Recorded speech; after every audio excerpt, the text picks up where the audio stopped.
Man Up, a program dedicated to inspiring and helping men live lives of heroic virtue. And now, it's time to Man Up. Welcome to Man Up on Iowa Catholic Radio. We are broadcasting on the Iowa Catholic Radio Network. I am Joe Stopulos, and today I am back from vacation, family vacation 2023 to Southwest Colorado, among other places, but had a really great time. As you've known, if you listen to the show, it's something that's become kind of a part of our family cadence for the year, and it's something that we almost have to have. We can't live without. And last year I talked a little bit about it, but I have another take on these family trips. You know, what we're getting out of them, why we do them, and wanted to maybe share some of that with you guys today. So let's start in prayer. In the name of the Father, and the Son, and the Holy Spirit. Amen. St. Michael the Archangel, defend us in battle. Be our protection against the wickedness and the snares of the devil. May God rebuke him, we humbly pray. And do thou, O Prince of the heavenly host, by the power of God, thrust into hell Satan and all the evil spirits who prowl about the world seeking the ruin of souls. Amen. In the Father, and the Son, and the Holy Spirit. Amen. So again, if you've listened to the show for any amount of time, you know that this has become a big part of our lives, and there's a lot of reasons for it. And I think it's kind of funny, this Great American Adventure, too. If you look at Facebook right now, I'm sure a lot of your friends are doing a very similar thing with the national parks. And I can assure you, by going to the national parks and looking at especially since 2020, it feels like, but even before that, it was building up. The attendance is setting records every year at these places. And I think there's a reason for that. There's a lot of reasons for that. One is the beauty. If you research the national parks at all, and this is not all just national parks, by the way, but if you research them, the history of them, why Theodore Roosevelt, John Muir, these guys, why they were so adamant about setting aside these gems within the United States.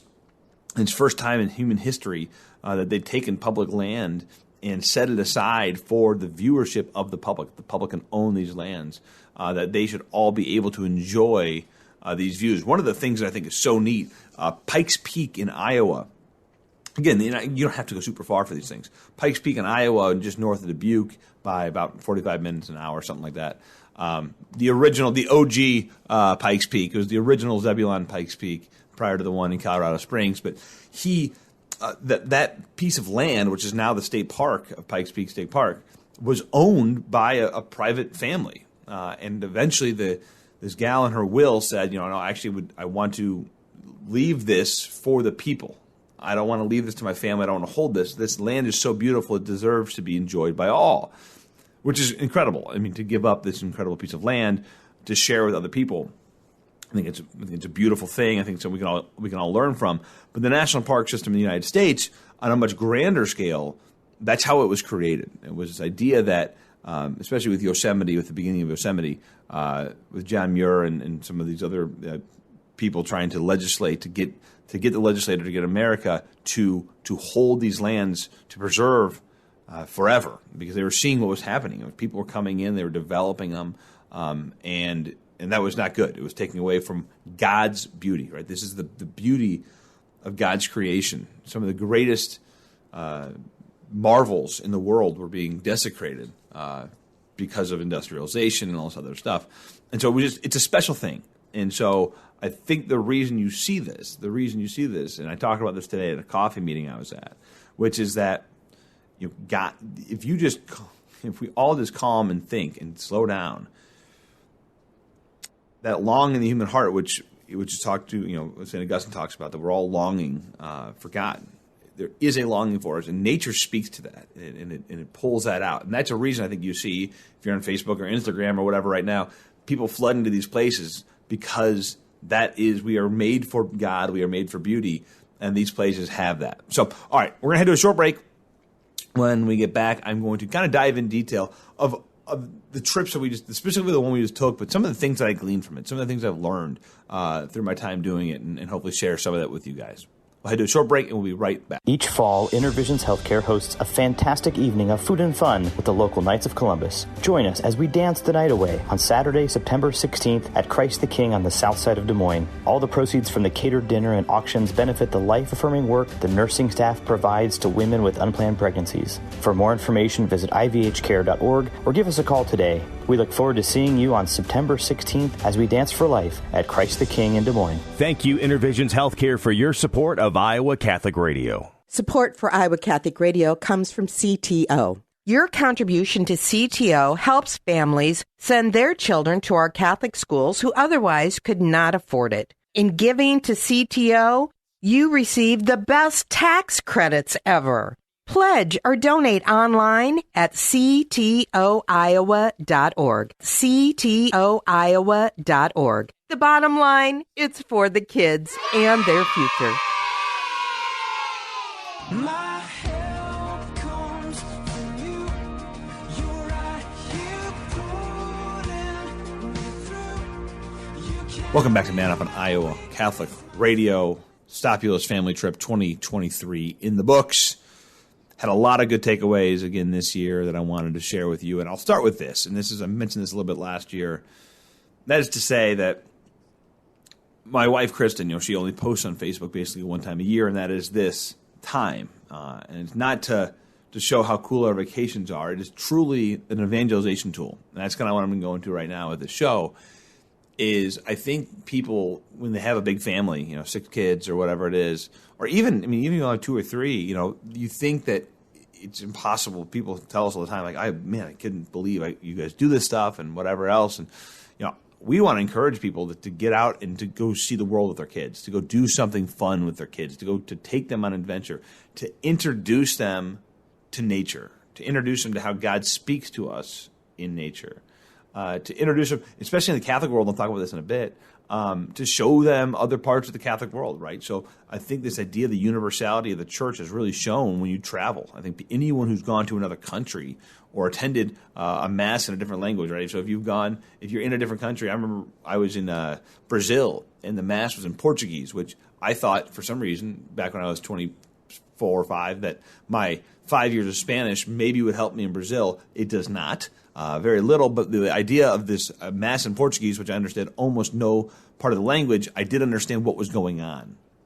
I clearly understood what was going on in all parts of the mass because of the universality of the church. Well, I think you even can experience that within America, going to various parts of America, going to small town parishes, going to large cathedrals, whatever the things are, and we can expose our kids to those as well, to show them, hey, the church is not just here in Des Moines. The church is global. The church is everywhere.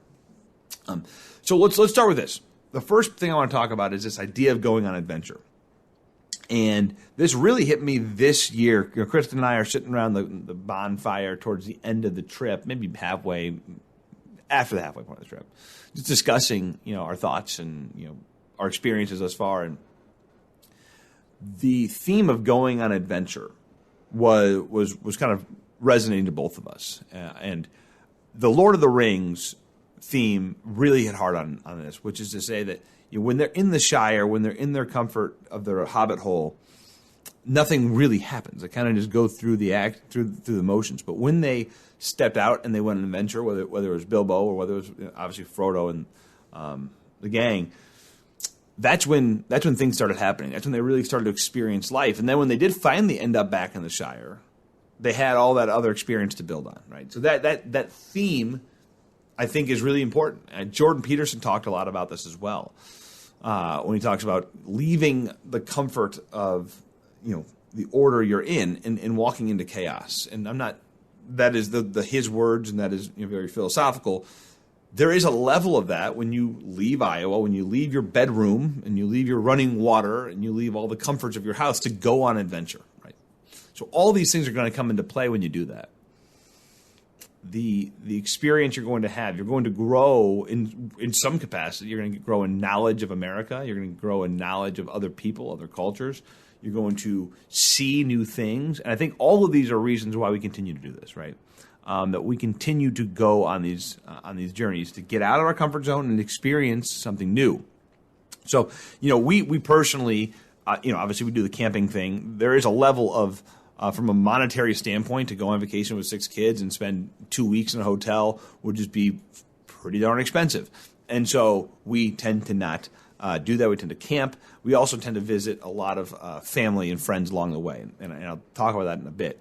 But there's ways to do this without spending bajillions of dollars. And we're very cognizant of that. If you know me or my wife at all, you know that we don't love frivolously spending money by any stretch of the imagination, but we do understand something like this. We can do it in a way that makes sense monetarily and still have a really cool family experience. So this family experience, for us with the kids, it's a bonding experience. We're doing things that are hard oftentimes, especially when it comes to some of these hikes we're going on. Some of them are difficult. We're doing things that are fun. We're going out. We're fishing. In this trip specifically, we're sledding down sledding down sand hills. We were checking out waterfalls and all these various pools that we went to and all these things. So we're creating family experiences, family bonding experiences. And again, it's very intentional. It is very selfish on my part because I love doing it. I love seeing new parts of the country. I love seeing the mountains. And it allows me and Kristen to be able to do the hikes that we want to do. It allows us to do a lot of the fun things that we enjoy doing, while at the same time very proactively creating a bond in our family, creating family experiences together that will hopefully, again, knock on wood, I can't see into the future, but hopefully this is creating relationships within our children as well to strengthen those family bonds. So again, kind of checking a handful of boxes here. I personally, I love the ocean, I love beaches, I love that stuff, but I really love the mountains. And again, I think God's greatest painting in the world is just mountain scenes. I love rushing water. I love all that stuff. And so it fills me up. It fills Kristen up. And the kids, too, have taken a liking to it. So we all kind of bond around this stuff. And, again, understanding we have 6 kids, the options we have with which to vacation are minimal. And so this is one of the ways we can do that. And so there's this, first off, this idea of the going on adventure. And then there's this family experience, this bonding as a family. The next piece is this Catholic experience, and I want to dive into this. We're very intentional on these trips. Obviously, we're going to go to Mass, right? So if it happens to be on a Sunday, we're going to make our way to whatever the church is. And so that's always going to happen. Secondly, if there's a shrine or some major Catholic thing along the way, we're tending to stop there, especially if we haven't been there before. We'll go out of our way, or I'll create a path that gets us to whatever the Catholic shrine is. And so, again, we're seeing new parts of the country, seeing new things, new shrines, new Catholic experiences for us and for the kids.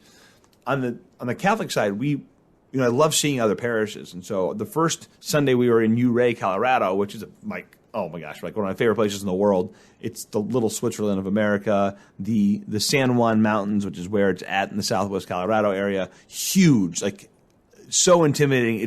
They call it the Swiss Alps of America. They're just incredible mountains.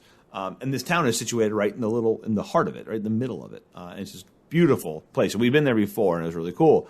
But so we went to Mass there, and as you can imagine, this little tiny town doesn't have all of the stuff we have at the Basilica of St. John or at St. Francis or wherever you're at in Des Moines. They're not going to have the musicianship. They're not going to have the giant buildings, any of that stuff. So it's much more, I don't know what you would say, but stripped down. There's just not a lot of the accoutrement that would come with a church like ours. And so because of that, I think it's interesting, to experience something totally different. It's still the Mass. It's still very similar in form, but there's a lot of the things that we're used to that they just don't have, right? I mean, they don't have a professional organist. They got to play guitar, right? They don't have an incredible professional choir. They got a handful of people, but it's really tight-knit community, and it's cool for us to see that. On the flip side to that, on the next Sunday, we are coming back through, and we happen to be able to time our Mass with the cathedral in Tulsa. All right, so here's a quick switch into the world of Tulsa. If you've never been to Tulsa, Oklahoma, and you got a family, first off, they have a park called the Gathering Place. It's a city park, and it is free, and I believe the building cost was just shy of $500 million, just under $500 million. So there's a lot of oil money there. There's a lot of huge donors, and they built this park. So we went there last year. It is shockingly large. I mean, it's so easy to lose kids there because the park itself is on 60 acres of land or something crazy. So just a quick aside, if you're looking for a family trip to Tulsa, there's a lot of cool things to do there, that obviously being a full day you could spend at this park. So we timed it such that we were able to go to Mass at the cathedral. This cathedral happened to have a high Mass at noon, which was, the cathedral itself was gorgeous. But then the reverence of this Mass, it was just a really, really great experience. My wife and I both looked at each other. I mean, that's one of the best, holiest experiences we've had in a Mass in our lives. And a lot of it had to do with the fact that we were in a cathedral and it was beautiful. But the music, the intentionality, the level of musicianship. They literally played part of a Bach Mass during communion. It was incredible. And then the beauty throughout the Mass, and you stayed afterwards, talked to Father. And so again, for Kristen and me, selfishly, it was a really cool experience. We got to know a few people there, talk to some people, but have a really wonderful, uplifting spiritual experience in the middle of this camping adventure we were on. And then also for our kids, again, I think it's great for them to be able to see, man, there's Mass in small towns in Colorado, there's Mass in Tulsa, Oklahoma. It's the same Mass, it's a little different here or there. But also, again, inculcating them into this is what normal people do, right? This is what you do at all times, and the importance of that. And we pray together on the car trips, right? So we start our day in prayer as well. So we're trying to make these trips, make these vacations to be centered around God. We talk a lot about that, around nature, around how God speaks to us as well. And so there's this undercurrent throughout the trip of faith, right? So that's kind of continuing as well. This trip, we saw family and friends throughout the trip. We saw family and friends in Omaha, Nebraska. We saw family and friends, and my former co-host, Father Zach, in Colorado Springs. So just really great to see him. Obviously, we go a little bit out of the way to visit Father Zach and spend a day with him at the Air Force Academy, and how uplifting that is just to be with old friends again. We saw friends of ours in Telluride and spent the night with them for a couple nights. Saw friends of ours in down in Arkansas near Bentonville, and it's wonderful to share life together. And I think that, to me, we did probably half the trip by ourselves, the family camping, and about half the trip with friends and family. And it just fills us up so much to have these human connections. And for me, and again, I'm an extrovert, and I get filled up by this. And so to have this really strong family time, and then to kind of balance it back and forth with human connections, it just helps to reinforce in me personally the importance of these human connections, especially these familial and deep friendships that we don't get to see very often because they're all over the country, and how important that is, and how uplifting it is to share life together with those people. Kristen and I were sitting on the campfire, and this is the first time we've done a return trip, kind of back to a place. So in this case, it was the Ouray Silverton area. And it was funny because the second part of the trip was down south to Durango, to Mesa Verde, and then along the southern coast of southern border of Colorado. And it really was neat that we this idea, going back to the going on adventure in the Hobbit situation, we love getting away from things we've seen and seeing new things. That is not for everybody, right? I get you listener might say that doesn't sound like me. I think for us, it was an aha moment that we love seeing new things more than we like going back to things we've seen that we liked, in a kind of a surprising way. Again, something we didn't know about ourselves until recently. And partially it's because we've always just done new things. This is the first time we've come back to something. And so we were both like, man, I'm kind of excited, as much as we've loved everything so far. I'm excited to drive down a highway I've never driven down before. I'm excited to see a part of the state of Colorado and Mesa Verde and all this other stuff that I've never seen before. And the excitement that was there because it was unknown was really cool. And I think both Kristen and I were I think we were a little surprised by that.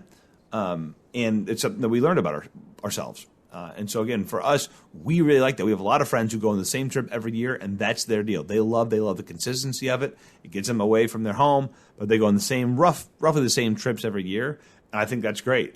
It was interesting for Kristen and me to learn that about ourselves, that we almost now need to make sure that we're going off the beaten path somewhere else because we both like seeing new things and having new experiences. People ask us all the time about what we're doing during these trips, like physically in the car and whatnot. And I will say we burned through Little House on the Prairie for the kids at least once, if not twice, it was going. So we had a lot of Little House on the Prairie for the kids. We also have a lot of Saints Alive podcast is a really good one to put on. The Saints Alive podcast, the stories of saints. We also have a lot of Holy Heroes things. So the kids are all listening to either saint stuff or books on tape almost the whole time, and they get to choose which one they do, and so it kind of rotates. So they're pretty content with that. We also schedule, driving during nap times and things, getting out, playing at parks while we eat. So there's a handful of things we're doing there. It's also interesting for Kristen and me that we, we'll each put an AirPod in or whatever, and we'll listen to a book. So we actually re-listened for the second time to Undaunted Courage, which is a story of the Lewis and Clark expedition. But it's cool for us to read a book together. Like, that doesn't get to happen very often. If it does, it's not directly together where we can talk about it in real time. But she and I both love the Lewis and Clark expedition because the first time we listened to this book. And so it was fun to kind of re-listen to it and talk about it and to, again, fall back in love, or maybe even more in love with that expedition and everything that went on with it, and do it together, right? Again, something we just don't get to do very often at our house, and so the kids are doing their book in the back. By the way, we did try to have the kids listen to the Lewis and Clark thing, but the beginning part of that book is all very historical, and a lot of it's not so much the story of the excitement; it's a lot of the setup. So they were pretty bored, and they wanted their books. So we did try to indoctrinate them more. We've done a very good job of indoctrinating them on Lewis and Clark, because we stop every single time I can to any possible marker along the street or along the Missouri River or wherever. We get out and we look at it. So last thing I want to talk about is on this Going on Adventure, Jordan Peterson, Order and Chaos. It's when you enter into the chaos that you can grow. Things like camping, things like not having the food that you normally eat, sleeping on the floor. It gives you appreciation for those things that you're used to having, right? So the food, and we try to eat as well as we can on these things. It's still not going to be a warm meal every time. You're still not going to. We have a breakfast smoothie every single day of our lives. We don't get that for 2 weeks, right? So the amount of vegetables I get to eat, the amount of warm food I get to have, all kind of goes by the wayside. The amount of consistently good nights of sleep are probably going to be less. Right, we woke up one day and it was, I think, 37 degrees. That's a little chilly. But again, all these things take you into a little bit of chaos, and that way you can appreciate when you get back into order. You've made progress. You've done something that's outside of your comfort zone. I think it's we're so comfortable today, living in America in 2023. We have all the creature comforts we could want, and to just deprive yourself a little bit of those things, just a little bit of them. I think it's helpful. I think it helps us to grow. Again, hopefully with our kids, they don't notice. They don't miss they don't miss an eye, a wink of sleep in the tent because they're out cold. Kristen and I might struggle a little more than they do. But regardless of that, all these things, you're not fully in control, especially when you're camping. You're not fully in control. But I think that's an extra little piece on specifically the camping piece of it, that getting out of your comfort zone is good. Also, like the idea of you're sleeping under the stars. All three of our older kids at one point I'd taken out of the tent at 2 in the 3 in, and look at the stars, and awakening that wonder. Back to the interview on John Sr. about awakening in wonder. Bishop Connolly talked about the looking at the stars, and all these things help you to do that. But I do think doing hard things, little hard things, and again, I would not say camping is that hard, but there's work, right? You set it up, take it down. There's a lot of movement there, but those things then I think help you to appreciate the comfort you have when you are back, and then hopefully through that you individually and then you as a family have grown spiritually. You've grown in fortitude, whatever these things are, that you have progressed in some capacity. And in my case, I'm also refreshed because I love seeing it, and then I'm ready to get back to work and ready to get after it again. So. I'm going to head to a short break. I'll finish up with some closing thoughts on the other side of the break, and we'll be right back. Iowa Catholic Radio welcomes the 42nd Annual Chesterton Conference, July 27th through the 29th in Minneapolis, Minnesota. Dale Ahlquist, Bishop Robert Barron, Christopher Check, and an all-star lineup of speakers celebrate the 100th anniversary of Chesterton's book on St. Francis of Assisi. 3 days of intellectual stimulation, spiritual edification, fellowship, and fun. Learn more about the conference and register at chesterton.org. Chesterton.org. A message from the Society of G.K. Chesterton and Iowa Catholic Radio. Dad, how are things going in St. Vincent de Paul? Awesome, Zoe. Our 6th Avenue, Army Post Road, and Windsor Heights locations are really busy. Steve Haveman, Executive Director of St. Vincent de Paul, thanking you for your continued support. How can people help St. Vincent de Paul, Dad? By donating and shopping. St. Vincent de Paul helps everyone, even kids' lives. Yes, Zoe, even kids' lives. Thanks for shopping at our St. Vincent de Paul thrift stores. St. Vincent de Paul helps everyone, even kids. My help comes from you. You're right here pulling me through. Welcome back to Man Up on Iowa Catholic Radio. Thanks for sticking around this far to hear me pontificate on my family vacations. But there's a reason. I mean, this is my second show I've done on this, but there's a reason for that. I get a lot of questions on it. So first off, again, personally, hopefully you can feel this. You can feel the energy. I am uplifted by it. It's something I never did, ever in my life. I never camped a day in my life until about 10 years ago. Maybe a little bit longer than that, but not much. We were married in 2010. I bet you we went camping for the first time in 2013, 2012, something like that. So yeah, about 10 years. I never went to a national park until about 10 years ago. So this is not something I grew up doing. It was totally foreign to me. But clearly, I have been inspired by it. It has changed me for who I am. I had other people who inspired me to do it, other large families that I knew who were doing things. One of our friends who's got a lot of kids, they went to the Grand Canyon, and we're looking at it like, man, they can go to the Grand Canyon. We got to be able to do something, because at the time we had maybe 2 kids, maybe 3 at most.